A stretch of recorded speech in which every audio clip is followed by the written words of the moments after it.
नमस्कार दोस्तों, मैं वर्षा बंसोड़े लांजेवार आपका स्वागत करती हूँ पढ़ाकू फैक्ट्री में। हम पढ़ रहे हैं कृष्ण खटवानी की रचना स्मृति एक प्रेम की। यह रहा 10वां भाग। नंदिनी कह गई थी कपड़े बदल कर लेट जाओ और आराम करो, लेकिन मैं पलंग की बाह पर बैठा पिछले समय की यादों में खोया हुआ था। कुरेद कुरेद कर कुछ याद कर रहा था। मुझे सभी कुछ याद नहीं था, बहुत कुछ भूला हुआ था। हम जीवन में न जाने कितनी बार पीछे मुड़कर देखते हैं। मैं पलंग से उठकर ड्रेसिंग टेबल के स्टूल पर जा बैठा था।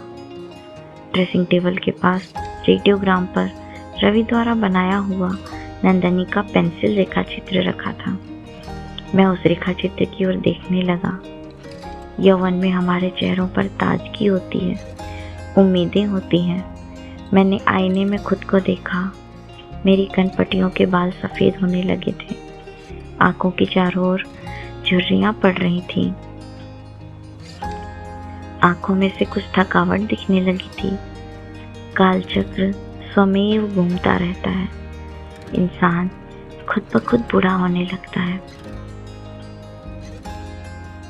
उस दिन सुबह को आँख खुली थी तो मैंने देखा था सूरज की रोशनी मेरे पास तकिए पर लेटी थी।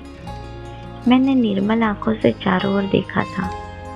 मेरे कमरे का साथी शेखर नहाकर आया था और बालों में कंघी कर रहा था।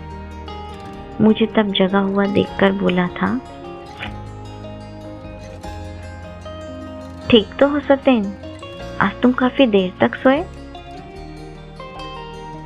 मैं मुस्कुराया था, जिसका अर्थ था कि मैं बिल्कुल ठीक था। फिर करवट बदलकर आंखें मूंद रहा था कि शेखर आगे बढ़कर आया था।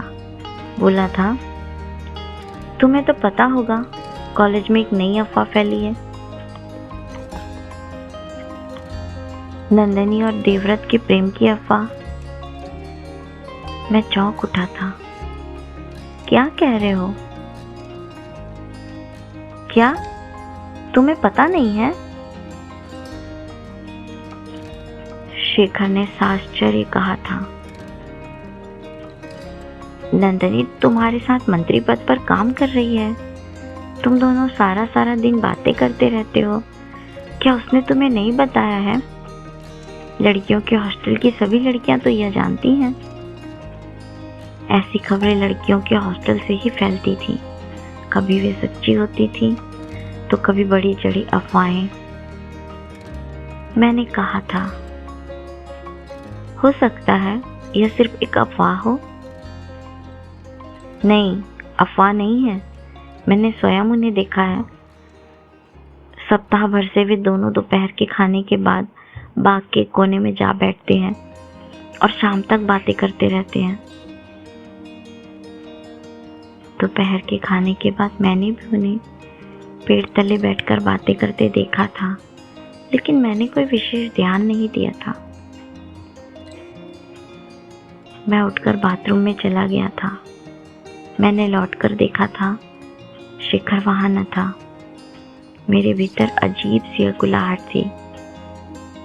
न मैं एक जगह खड़ा हो सकता था, न मैं एक जगह बैठ ही सकता था।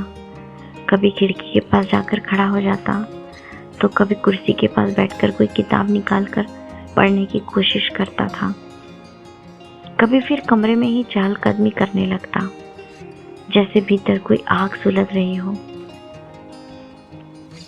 नंदिनी का कल वाला रूप, उसकी मुस्कान, आंखों की चमक, आवाज की मिठास, अकुलाहट और उसका उतावलापन, क्या वे सब मेरे लिए न थे, किसी दूसरे के लिए थे? ऐसा कैसे हो सकता था? नहीं, नंदिनी ऐसी निष्ठुर, कठोर नहीं थी।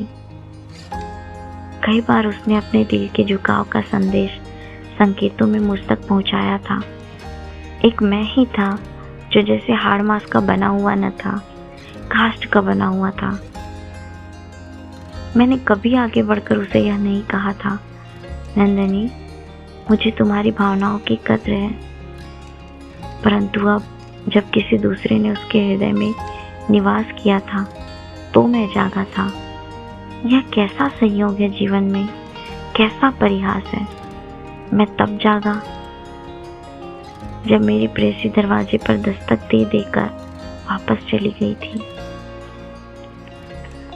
कॉलेज में क्लास शुरू हो गई थी, लेकिन क्लास में जाने का मेरा जी नहीं किया था। सामने नंदिनी बैठी रहेगी। वैसे हम क्लास में बैठे बैठे कई बार एक दूसरे को देखते रहते थे, परंतु अब मैं उसे वहां देखकर कैसे शांत बैठ सकता था। मेरा दिल फट जाएगा, शायद मैं अपने आप को संभाल नहीं सकूंगा। विद्यार्थी और अध्यापक मेरी दशा पे मुस्कुरा उठेंगे। क्या यह संभव होगा कि मैं खाली पीरियड में नंदिनी के यहाँ सीधे पहुंचूं और कहूं, नंदिनी, पिछली रात मैंने एक सपना देखा था, एक अजीब सपना। नंदिनी आश्चर्य से पूछेगी, तुमने सपने में क्या देखा? परंतु क्या मैं उसे सपने के बारे में कुछ बता पाऊंगा? यदि सुबह को शेखर देवव्रत के संबंध में बात नहीं बताता तो मैं जाग खुलते ही सुबह को दौड़ता हुआ लड़कियों के हॉस्टल जाता। नंदिनी को नीचे गेस्ट रूम में बुलवा कर कहता, नंदिनी, रात को मुझे एक नया अनुभव हुआ था। ऐसा लगा था मैंने एक नया जन्म लिया था। मेरी बंद कली खुल उठी थी, खिल उठी थी। मेरी खेती पर आषाढ़ का पहला बादल बरसा था। नंदिनी मेरे दोनों हाथों को पकड़कर कहेगी, पहेलियां ना बुझाओ, बताओ तुम योगी से कवि कब बने? उफ, सभी सपने बेकार होते हैं। मैं अपने बाल नोचकर कुर्सी पर बैठ गया था और मुझे महसूस हुआ था कि चारों ओर आग जल रही थी। गर्मी का मौसम वक्त से पहले आ गया था और मैं दोपहर के ताप में प्यासा बैठा था, पर पानी की कोई बूंद कहीं नजर नहीं आती थी। रोते हुए भी मेरी आंखों में आंसू नहीं आते थे, आंसू जिनसे मैं अपने होठ जरा गीले कर सकता। देवव्रत, मुझे तुमसे कोई बैर नहीं है। दुनिया में हर एक इंसान एक नन्हा सा द्वीप है। लेकिन नंदिनी, मैं तुम्हें बताऊं, देवव्रत तुम्हारे योग्य नहीं है। देखने में वह अवश्य ही तुम्हारे उपन्यास का नायक लगता है। लंबी नाक, अधमुंदी आंखें, घुंघरालू बाल, वह कवि है। अंग्रेजी में उसकी कविताओं का एक संग्रह प्रकाशित है।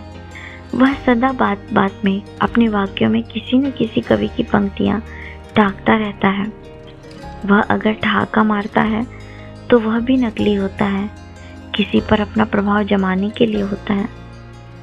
नंदिनी, मुझे लगता है वह एक अभिनेता है और इंसानों की इस दुनिया में सहज रूप से नहीं जीता है।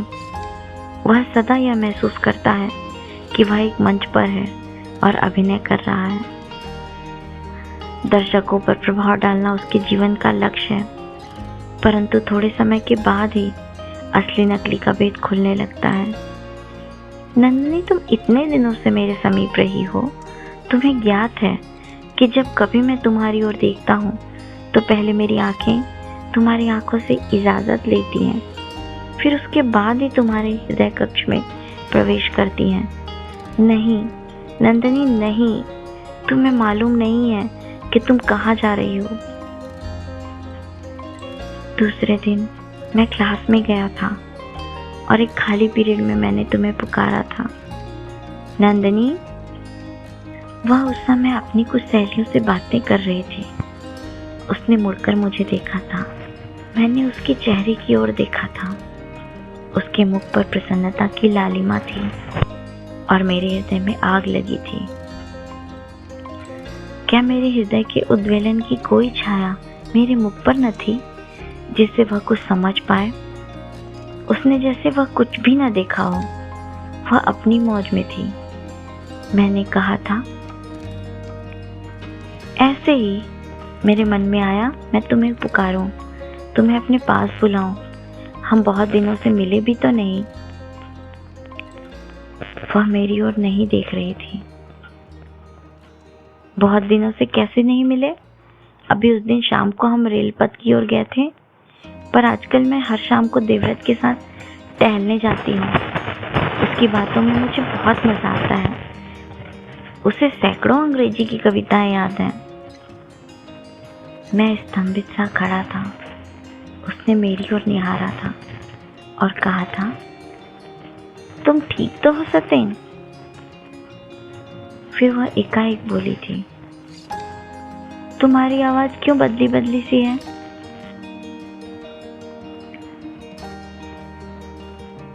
मैं बिल्कुल ठीक हूँ, मुझे क्या हुआ है?